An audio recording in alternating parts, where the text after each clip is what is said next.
একটি মাত্র হাদিসে কি পরিমাণ নৃশংসতা, বর্বরতা লুকিয়ে আছে সেটা ভাবতেও গা শিউরে ওঠে।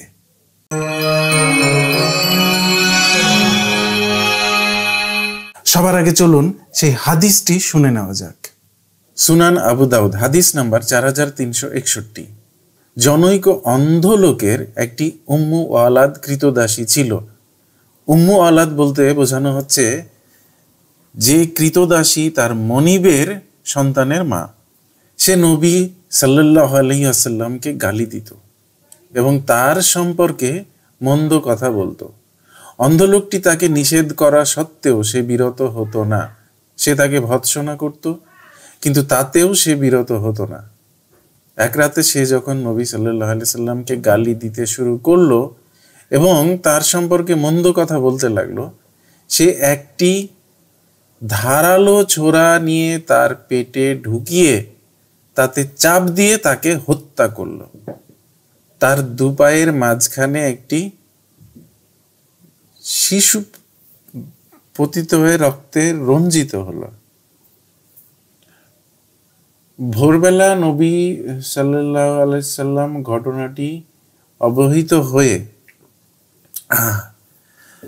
ভোরবেলা নবী সাল্লাল্লাহু আলাইহি সাল্লাম ঘটনাটি অবহিত হয়ে লোকজনকে সমবেত করে বলেন, আমি আল্লাহর কসম করে বলছি, যে ব্যক্তি এ কাজ করেছে সে যদি না দাঁড়ায় তবে তার উপর আমার অধিকার আছে। এ কথা শুনে অন্ধ লোকটি মানুষের ভিড় ঠেলে কাঁপতে কাঁপতে সামনে অগ্রসর হয়ে নবী সাল্লাল্লাহু আলাইহি সাল্লামের সামনে এসে বসে বলল, হে আল্লাহ রসুল, আমি সেই নিহত দাসীর মনিব। সে আপনাকে গালাগালি করত এবং আপনার সম্পর্কে অপমানজনক কথা বলতো। আমি নিষেধ করতাম, কিন্তু সে বিরত হতো না। আমি তাকে ধমক দিতাম, কিন্তু সে তাতেও বিরত হতো না। তার গর্ভজাত মুক্তার মতো আমার 2টি ছেলে আছে, আর সে আমার খুব প্রিয় পাত্রী ছিল।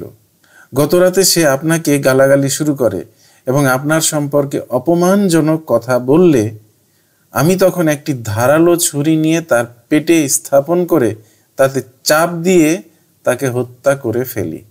নবী সাল্লাল্লাহু আলাইহি সাল্লাম বললেন, তোমরা সাক্ষী থাকো, তার রক্ত বৃথা গেল।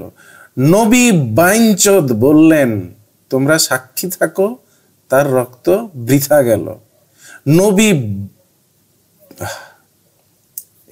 এত খারাপ কথা বলে তো আমার অভ্যাস নাই। মানে নবী সাল্লাল্লাহু আলাইহি সাল্লাম না নবী চুদির ভাই কি বলল? তোমরা সাক্ষী থাকো, তার রক্ত বৃথা গেল। তার মানে এই হত্যার কোনো বিচার হবে না। তার মানে সেই অন্ধ লোকটি ঠিকই করেছে। বাহ রে বাহ, বাহ বাহ আপনাদের নবী, বাহ আপনাদের এই বালের ধর্ম। এই হাদিসটি ইসলামের প্রারম্ভিক যুগের তৎকালীন আরবের একটি চালচিত্র। কি ধরনের পরিবেশ থেকে, কি ধরনের মানুষের হাত ধরে ইসলাম তৈরি হয়েছে, কি ধরনের একটা বর্বর সমাজ ব্যবস্থার মধ্য দিয়ে ইসলামের সূচনা হয়েছে, সেটা আপনারা খুব সহজেই বুঝতে পারবেন যদি এই হাদিসটি একটু মনোযোগ সহকারে পড়েন। আমি একটা একটা করে বলছি। একজন প্রেগনেন্ট মহিলা, তার পেটে চাকু ঢুকিয়ে তাকে হত্যা করা হয়েছে এবং তার গর্ভের সন্তানটি তার পায়ের কাছে আছাড় খেয়ে পড়েছে। ইস, ভাবা যায়, ভাবা যায় কি পরিমাণ নৃশংসতা। আর এই নৃশংসতাকেও অকপটে সমর্থন জুগিয়েছে বিশ্ব বদমাশ মুহাম্মদ। এরকম একটি নৃশংস খুনকেও এই মহা বদমাশ মুহাম্মদ জাস্টিফাই করেছে। এবার আরো একটা পয়েন্ট লক্ষ্য করেন।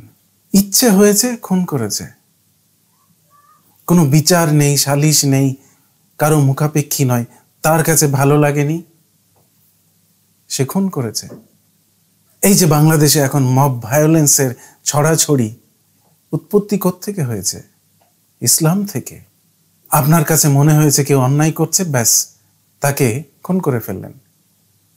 এই মব ভায়োলেন্স, এই লিনসিং সেই তৎকালীন আরব সমাজ থেকেই ইসলামের মাধ্যমে আমাদের এই পর্যন্ত প্রবাহিত হয়ে আসছে। সেই বর্বর যুগের নিয়মকানুন এখনো আমাদেরকে কুলসিত করে চলছে। আর কিছু বাদ দিলাম, মোহাম্মদ তো বলতে পারত যে সব বুঝলাম, মহিলাটি অনেক অন্যায় করেছে, তুমি তো আমার কাছে বিচার দিতে পারতে, আমরা বিচারের মাধ্যমে তার শাস্তি নির্ধারণ করতে পারতাম, তুমি নিজে কেন হত্যা করলে? বলেছে এই মহা বদমাইশ, মহা বাটপার একটিবারের জন্য এটা বলেছে? কি বলেছে? এই মহিলাটির রক্ত বৃথা গেল। ছি ছি ছি ছি, এই ধর্মটা আপনারা কিভাবে পালন করেন? এরকম একটি মহা বদমাশ লোককে আপনারা কিভাবে আপনাদের আইডল ভাবতে পারেন?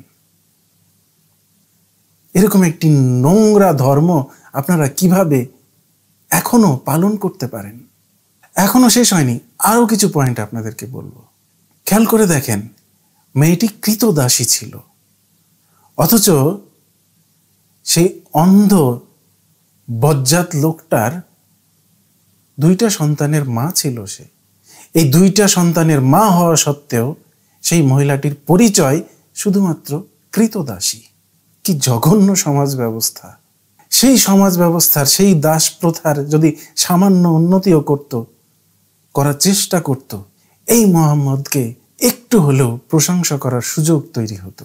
কিন্তু সেটা তো সে কখনোই করেনি, করবে না, করতে পারে না। তাহলে তো তার নিজের দাসী ভোগ করার সুযোগটা সে কিভাবে হারাবে? কেন হারাবে? 11টা কিংবা 13টা বউ থাকা সত্ত্বেও সে দাসীদেরকে ছাড়ত না। এই নোংরা চরিত্রের মানুষ ছিল আপনাদের তথাকথিত মহানবী হযরত মুহাম্মদ সাল্লাল্লাহু আলাইহি ওয়াসাল্লাম। ছি! এবার আরো একটা পয়েন্ট বলবো আপনাদেরকে, যে পয়েন্টটা হয়তো সকলেরই নজর এড়িয়ে যাবে, কারণ এতক্ষণ যেগুলো বললাম সেগুলো তো হাদিসটিতে লিখাই আছে। যদি আপনি লিখার বাইরে রিডিং বিটুইন লাইন্স যেটাকে বলে, সেটা যদি করেন আপনি, তাহলে আপনি আরো কিছু তথ্য খুঁজে পাবেন। মেয়েটির অপরাধ ছিল কি? সে তথাকথিত স্বঘোষিত নিজেকে নবী দাবি করা একটা লোকের সমালোচনা করত, তাকে গালি দিত। এখন একবার ভেবে দেখেন তো, মেয়েটি অন্য একজন মনিবের কৃতদাসী, সেই মনিবেরই সন্তানের মা। মুহাম্মদের সাথে তার কি লেনা দেনা? কেন সে মুহাম্মদকে গালি দিবে? গালি দিলে তো সে তার স্বামীকে দিত, কিংবা তার মনিব, যাই বলেন না কেন।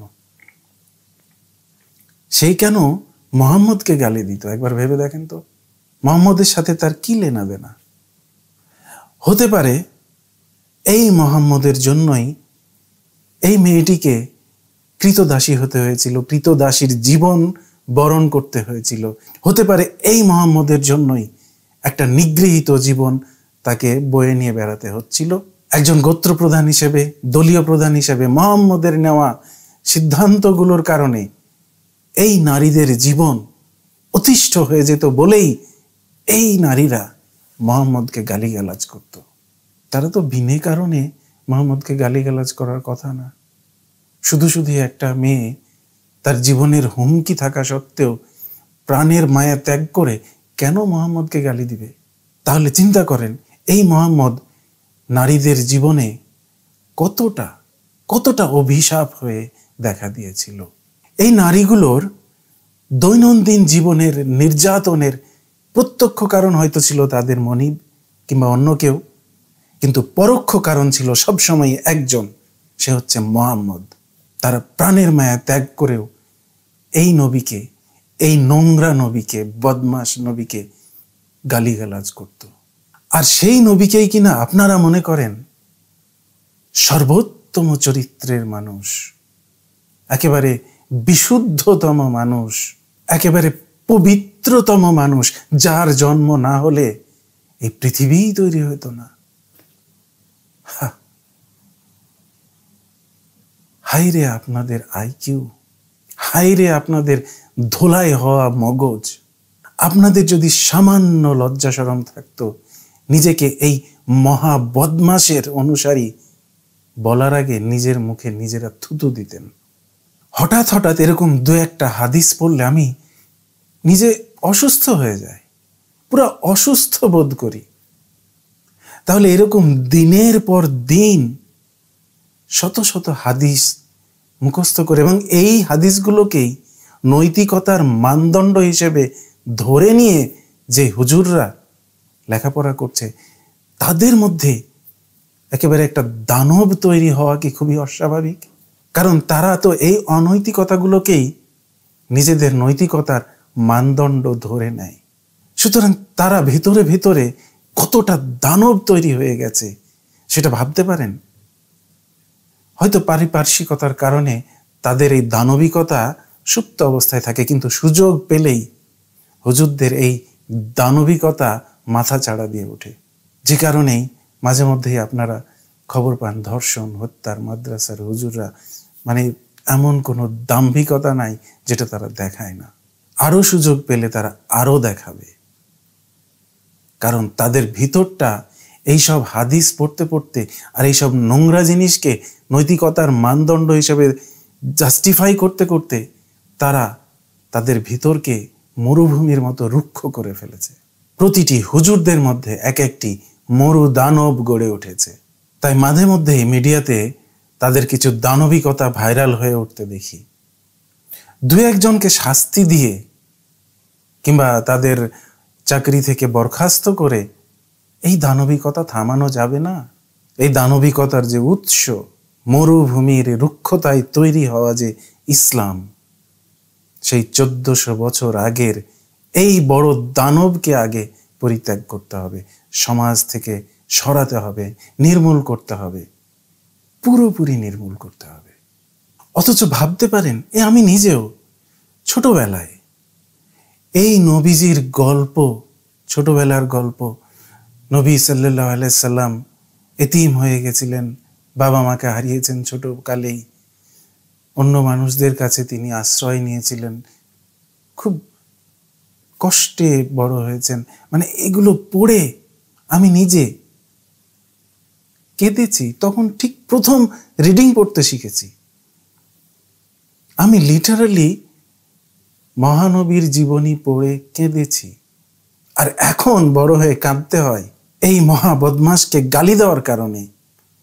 এই মহা বদমাশের হিংস্রতায় জ্বলে পুড়ে যেসব নিরীহ মানুষকে নির্মম পরিণতি বরণ করতে হয়েছে, সেই মানুষগুলোর কথা ভেবে কাঁদতে হয়।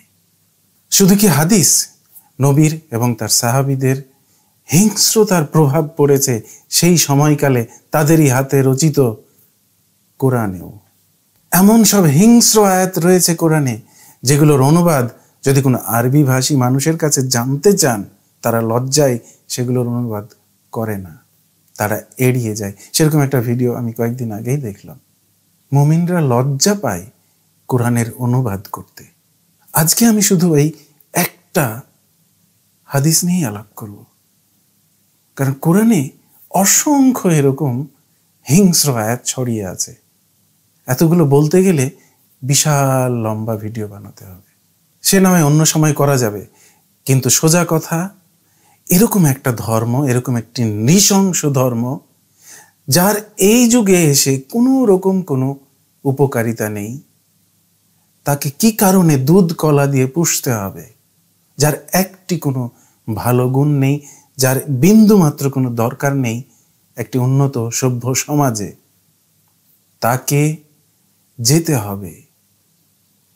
ইসলাম has to go and you have to move on.